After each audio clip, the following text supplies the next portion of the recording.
بسم اللہ الرحمن الرحیم۔ السلام علیکم سامعین کرام، آج کا موضوع اللہ جس کو ہدایت دینا چاہتا ہے اس کے سینے کھول دیتا ہے۔ حضرت عبدالواحد بن زید جو مشائخ چشتیہ کے سلسلے میں مشہور بزرگ ہیں، فرماتے ہیں کہ ہم لوگ ایک مرتبہ کشتی میں سوار جا رہے تھے۔ ہوا کی گردش نے ہماری کشتی کو ایک جزیرے میں پہنچا دیا۔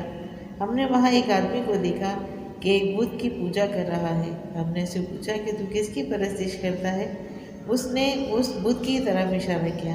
ہم نے کہا کہ تیرا معبود خود تیرا بنایا ہوا ہے، اور ہمارا معبود ایسی چیزیں بنا دیتا ہے جو اپنے ہاتھوں سے بنایا ہوا ہو وہ پوجنے کے لائق نہیں۔ اس نے کہا کہ تم کس کی پرستش کرتے ہو؟ ہم نے کہا کہ اس پاک ذات کی جس کا عرش آسمان کے اوپر ہے اور اس کی گرفت زمین پر ہے، اس کی عظمت اور بڑائی سب سے بالا تر ہے۔ کہنے لگا کہ تمہیں اس پاک ذات کا علم کس طرح ہوا؟ ہم نے کہا کہ اس نے ایک رسول صلی اللہ علیہ وسلم قاصد ہمارے پاس بھیجا جو بہت کریم و شریف تھا۔ اس رسول صلی اللہ علیہ وسلم نے ہمیں یہ سب باتیں بتائیں۔ اس نے کہا کہ وہ رسول کہاں ہے؟ ہم نے کہا کہ اس نے جب پیام پہنچا دیا اور اپنا حق پورا کر دیا تو ان کو مالک نے اپنے پاس بلا لیا تاکہ اس کے پیام پہنچانے اور اچھی طرح پورا کر دینے کا صلہ اور انعام عطا فرمائے۔ اس نے کہا کہ اس رسول نے تمہارے پاس کوئی علامت چھوڑی ہے؟ ہم نے کہا کہ اس مالک کی پاک کلام ہمارے پاس چھوڑی ہے۔ اس نے کہا کہ مجھے وہ کتاب دکھاؤ۔ ہم نے قرآن پاک لا کر اس کے سامنے رکھا۔ اس نے کہا کہ میں تو پڑھا ہوا نہیں ہوں، تم اس میں سے مجھے کچھ سناؤ۔ ہم نے ایک سورت سنائی، وہ سنتے ہوئے روتا رہا یہاں تک کہ وہ سورت پوری ہو گئی۔ اس نے کہا کہ اس پاک کلام والے کا حق یہی ہے کہ اس کی نافرمانی نہ کی جائے۔ اس کے بعد وہ مسلمان ہو گیا۔ ہم نے اس کو اسلام کے ارکان اور احکام بتائے اور چند صورتیں قرآن پاک کی سکھائیں۔ جب رات ہوئی، عشاء کی نماز پڑھ کر ہم سونے لگے تو اس نے پوچھا کہ تمہارا معبود بھی رات کو سوتا ہے؟ ہم نے کہا کہ وہ پاک ذات حی القیوم ہے، وہ نہ سوتا ہے نہ اس کو اونگ آتی ہے۔ آیت الکرسی میں اس کا ذکر ہے کہ وہ کہنے لگا کہ تم کس قدر نالائق بندے ہو کہ آقا تو جاگتا رہے اور تم سو جاؤ۔ ہمیں اس کی بات سے بڑی حیرت ہوئی۔ جب ہم اس جزیرے سے واپس ہونے لگے تو وہ کہنے لگا کہ مجھے بھی اپنے ساتھی لے چلو تاکہ میں بھی دین کی باتیں سیکھوں۔ ہم نے اس کو اپنے ساتھ لے لیا۔ جب ہم شہر عبادان میں پہنچے تو میں نے اپنے ساتھیوں سے کہا کہ یہ شخص تو نو مسلم ہے، اس کے لیے کچھ معاش کا فکر بھی چاہیے۔ ہم نے کچھ درہم چندہ کیے اور اس کو دینے لگے۔ اس نے پوچھا یہ کیا ہے؟ ہم نے کہا کہ کچھ درہم ہیں، ان کو تم اپنے خرچ میں لے آنا۔ کہنے لگا کہ لا الہ الا اللہ، تم لوگوں نے مجھے ایسا راستہ دکھایا جس پر خود بھی نہیں چلتے۔ میں ایک جزیرے میں تھا، ایک بت کی پرستش کرتا تھا، خدائے پاک کی پرستش بھی نہیں کرتا تھا۔ اس نے اس حالت میں مجھے ضائع اور ہلاک نہیں ہونے دیا، بلکہ میں اس کو جانتا بھی نہیں تھا۔ بس وہ اس وقت مجھے کیوں کر ضائع کرے گا جبکہ میں اس کو پہچانتا بھی ہوں، اس کی عبادت بھی کرتا ہوں۔ 3 دن کے بعد ہمیں معلوم ہوا کہ اس کا آخری وقت ہے، موت کے قریب ہے۔ ہم اس کے پاس گئے، اس سے پوچھا کہ تیری کوئی حاجت ہو تو بتاؤ۔ کہنے لگا کہ میری تمام حاجتیں اس پاک ذات نے پوری کر دی جس نے تم لوگوں کو جزیرے میں میری ہدایت کے لیے بھیجا تھا۔ شیخ عبدالواحد رحمۃ اللہ فرماتے ہیں کہ مجھ پر دفتر نیند کا غلبہ ہوا اور میں وہیں سو گیا۔ میں نے خواب میں دیکھا کہ ایک نہایت سرسبز شاداب باغ ہے، اس میں ایک نہایت حسین نفیس قبہ بنا ہوا ہے، اس میں ایک تخت بچھا ہوا ہے، اس تخت پر ایک نہایت حسین لڑکی کے اس جیسی خوبصورت عورت کبھی کسی نے نہیں دیکھی ہوگی۔ یہ کہہ رہی ہے کہ خدا کے واسطے اس شخص کو جلدی بھیج دو۔ میری جو آنکھ کھلی تو اس نو مسلم کی روح پرواز کر چکی تھی۔ ہم نے اس کی تجہیز و تکفین کی اور دفن کر دیا۔ جب رات ہوئی میں نے وہی باغ اور قبہ اور تخت پر وہ لڑکی اس کے پاس دیکھی اور وہ یہ آیت شریفہ پڑھ رہا تھا، والملائکۃ یدخلون علیہم من کل باب الآیات، جس کا ترجمہ یہ ہے کہ اور فرشتے ان کے پاس ہر دروازے سے آتے ہوں گے اور ان کو سلام کرتے ہوں گے، جو ہر قسم کی آفت سے سلامتی کا مزدہ ہے، اور یہ اس وجہ سے کہ تم نے صبر کیا تھا اور دین پر مضبوط جمے رہے، بس اس جہاں میں تمہارا انجام بہت بہتر ہے۔ روز میں اس کا ذکر ہے۔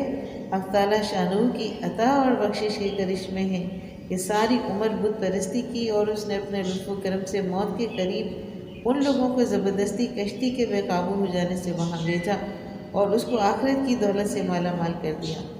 اللہم لا مانع لما آتیت ولا مودی لما منعت، مالک الملک، جس کو تو دینا چاہے اس کو کوئی روکنے والا نہیں ہے، اور جس کو تو نہ چاہے اس کو کوئی دینے والا نہیں ہے۔ اسی طرح بخارا کا ایک حاکم بڑا سخت ظالم تھا۔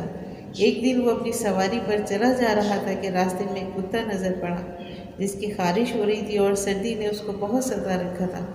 اس ظالم کی اس پر نگاہ پڑتے ہی آنکھوں میں آنسو بھر آئے اور اپنے ایک نوکر سے کہا کہ اس کتے کو میرے گھر لے جا، میرے آنے تک اس کو خیال رکھنا۔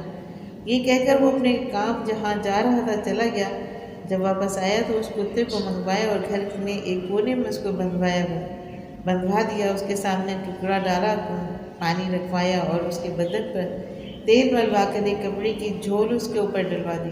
اس کے قریب آگ رکھوائی تاکہ اس کی گرمی سے اس پر سے سردی کا اثر ظاہر ہو جائے، اور اس قصے کو 2 ہی دن گزرے تھے کہ اس ظالم کا انتقال ہو گیا۔ ایک بزرگ نے جو اس کے مظالم اور اس کی حالت سے خوب واقف تھے، اس کو خواب میں دیکھا کہ اس سے پوچھا کہ کیا گزری؟ اس نے کہا کہ اللہ تعالیٰ شانہ نے مجھے اپنے سامنے کھڑا کیا اور فرمایا کہ تو کتا تھا، یعنی کتوں جیسے کام کرتا تھا، انسانوں جیسے کام نہیں کرتا تھا، اس لیے ہم نے بھی ایک کتے ہی کو تجھ کو دے دیا، یعنی اس خارج زدہ کتے کے طفیل تیری بخشش کر دی، اور میرے ذمے جو حقوق تھے ان کا خود ادا فرمانے کا ارادہ فرما لیا۔ مسامرات میں اس کا ذکر ہے۔ حق تعالیٰ شانہ کی ذات بڑی کریم ہے، وہ سارے کریموں کا مالک ہے، بادشاہ ہے، اس کے کام تک کوئی کہاں تک پہنچ سکتا ہے؟ کسی شخص کی کوئی ادنا سی چیز بھی اس کو پسند آ جائے تو اس شخص کا بیڑا پار ہے۔ آدمی اس کی خوشنودی کی تلاش میں رہے، نہ معلوم کس کی کیا بات آقا کو پسند آ جائے۔ ابو عمر دمشقی رحمۃ اللہ علیہ کہتے ہیں کہ ہم چند آدمی حضرت ابو عبداللہ بن جلاح کے ساتھ مکہ مکرمہ جا رہے تھے۔ کئی دن ایسے گزر گئے کہ کھانے کی کوئی چیز میسر نہ ہوئی۔ جنگل میں ایک عورت ملی، ایک بکری اس کے ساتھ تھی۔ ہم نے خیال کیا کہ اس کو خرید کر پکا لیں گے، اس لیے اس عورت سے پوچھا کہ اس کی کیا قیمت ہے؟ اس نے کہا کہ 50 درہم قیمت ہے۔ ہم نے کہا کہ ہم پر احسان کرو کہ کچھ کم کر دو۔ اس نے کہا کہ 5 درہم قیمت ہے۔ ہم نے کہا کہ مذاق نہیں کرو، صحیح قیمت بتا دو، ابھی 50 درہم کہتی تھی اور ابھی 5 درہم کہہ رہی ہو۔ اس عورت نے کہا کہ واللہ مذاق نہیں کرتی، تم نے کہا کہ احسان کر، کاش مجھے اس پر قدرت ہوتی کہ میں کچھ بھی قیمت اس کی نہ لیتی، لیکن میں بھی مجبور ہوں، اس لیے 5 بھی یہ مجبوری میں کہے ہیں۔ حضرت ابن جلاح رحمۃ اللہ علیہ نے ساتھیوں سے پوچھا کہ تم سب کے پاس کتنے درہم ہیں؟ سب کا مجموعہ 600 درہم ہوئے۔ ابن جلاح رحمۃ اللہ علیہ نے فرمایا کہ سب اس کو دے دو اور بکری بھی اس کے پاس رہنے دو۔ ہم نے سب درہم اس کو دے دیے اور ہمارا سارا سفر اللہ کے فضل سے ایسی راہ سے گزرا کہ حد نہیں۔ سبحانک اللہم وبحمدک لا الہ الا انت استغفرک واتوب الیک۔ حضرت ابراہیم ابن ادم رحمۃ اللہ علیہ نے ایک مرتبہ ایک شخص سے دریافت کیا کہ تو اللہ کا ولی بننا چاہتا ہے؟ اس نے کہا ضرور چاہتا ہوں۔ آپ نے فرمایا کہ دنیا اور آخرت کی کسی چیز میں بھی رغبت نہ کرو، اپنے آپ کو صرف حق تعالیٰ شانہ کے لیے خاص کر لے، اور تو ہمتاً اس کی طرف متوجہ ہو جائے تاکہ وہ بھی ہمتاً تیری طرف متوجہ ہو جائے اور تجھے اپنا ولی بنا لے۔ روز میں اس کا ذکر ہے۔ حضور اقدس صلی اللہ علیہ وسلم سے صحیح احادیث میں حق تعالیٰ شانہ کا ارشاد ہوا کہ جو شخص میری طرف چل کر آتا ہے میں اس کی طرف دوڑ کر چلتا ہوں، اور جو میری طرف ایک بالش قریب ہوتا ہے میں اس کی طرف ایک باہ یعنی 2 ہاتھ قریب ہو جاتا ہوں۔ سامعین کرام، اللہ رب العزت سے دعا ہے کہ جو کچھ علم ہمارے پاس ہے اور دین کی اچھی باتیں جو ہمیں معلوم ہیں وہ اپنے دوسرے مسلمان بھائی بہنوں تک پہنچانے کی توفیق عطا فرمائے، کیونکہ مالک الملک جس کو تو دینا چاہے اس کو کوئی روکنے والا نہیں ہے، اور جس کو تو نہ چاہے اس کو کوئی دینے والا نہیں ہے۔ اللہ تعالیٰ ہمیں دین کے سچے راستے پر چلنے کی توفیق عطا فرمائے، آمین۔ اگر آپ کو یہ بیان پسند آیا ہو تو چینل فضائل اسلام کو لائک، سبسکرائب کیجیے اور بیل آئیکن کو پریس کیجیے تاکہ آنے والی نئی ویڈیوز آپ کو سب سے پہلے ملیں۔ شکریہ۔